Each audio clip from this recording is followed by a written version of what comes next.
शुभ प्रणाम समस्त को अनेक शुभेच्छा जनाई श्री राधाचरितर आजिर अध्याय को आपण मानक स्वागत करुछि। उद्धव आगरे घटना सब घटी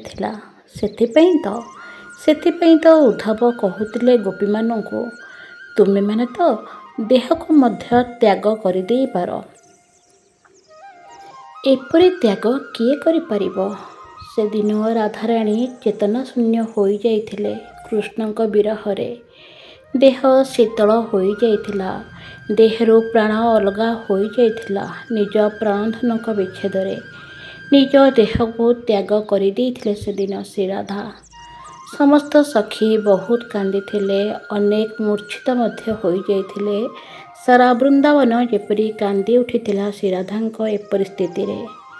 कृष्णଙ୍କ विरहरे श्री राधाराणी सीधा जाई पहुँचीथिले सूर्यमंडल रे। हे वज्रनाभ, मु कहिथिली ना तुमको कि ये सूर्य देवतांक अवतार हेउचंती वृषभानु, जे कि श्री राधांक पिता अटंती। एनु स्वाभाविक कथा से तांक पितांक निकटକୁ ही जाइथिले। सेठारे जाई पहुँचीथिले। सेठारे पहुँची भी से सेमती कांदुथिले। काळंदी से मध्य पहुँचीथिले सूर्यमंडल रे। काहेकि ना काळंदी मध्य सूर्य देवतांक कन्या अटंती। सूर्य देवता एवं काळंदी उभय बहुत बुझाइले, तथापि श्री राधांक विरह शांत होई नथिला।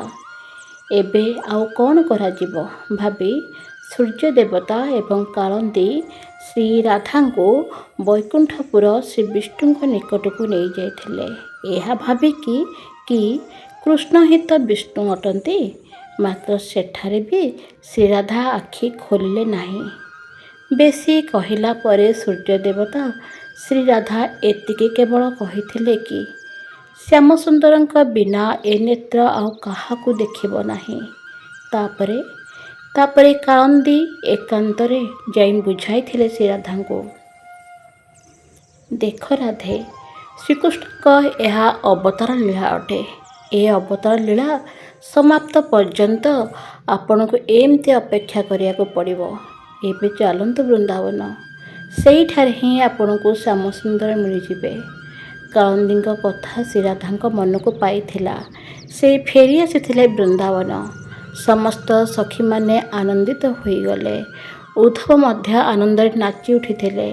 सेथिपई तो उद्धव कहिथिले कि तुम मानक देहर भी टिके भी चिंता नहीं, देह को तुम्हें वस्त्र भली त्याग कर देउछ। उद्धव स्तुति करुथिले श्री राधाराणींकर। सेथिपई तो स्वयं पूर्ण ब्रह्म तुम मानक सेवक होई थांती। तुम मानक त्यागपूर्ण प्रेम पाई तो तुम सामने स्वयं पूर्ण ब्रह्म नृत्य करथांती। तुमे माने निज खुशी त्याग करी प्रेमर जो होली खेलीच, अस्तित्व भी आनंदित हो उठती। हे महाभागा, हे राधिके, आपणक चरण तले ए उद्धव बारंबार प्रणाम जनाउछि। एति कही उद्धव पुणी साष्टांग प्रणाम करथिले श्री राधांक चरण तले। प्रेम संक्रामक रोग अटे। केही प्रेमी सहित जाकि बसी जाए तो देखिब तुमको भी प्रेम आयत्त करनेब।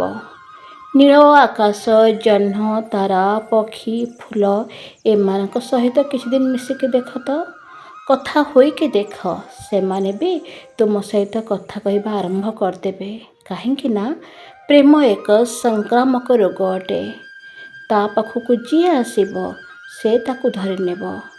जिमिति उद्धव तो आसीथिले वृंदावन केते कौन शिखाइबे बोली। गोपी मानकू ज्ञान शिखाइबा निमंते जोग शिखाइबे, प्राणायाम शिखाइबे। मात्र हेला कौन, निजे ही गोपी मानक प्रेम नीति बांधी होई गले, चेला बनिगले गोपी मानकर। उद्धव निज अश्रु पोछुथिले आखिरु। तांको रोमांच अनुभव हेउथिला जेपरि तांको पाद टळमळ हेउथिला से दिन। हे गोपीगण, मते कहीं डर लगुछि। जड़े गोपी एपरी शुणी आउ जन को अनाइथिला। कहीं डर लगुछि गोपी माने पचारिथिले। मते जेपरि लगुछि मो समस्त ज्ञान जेपरि बोही जाउछि। किछि परिवर्तन तो निश्चय मो भितर हेउछि। କିଛି ପରିବର୍ତ୍ତନ ମୋ ଭିତରେ ମୁଁ ଅନୁଭବ କରୁଛି।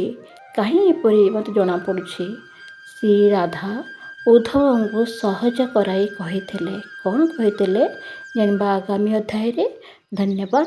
ନମସ୍କାର।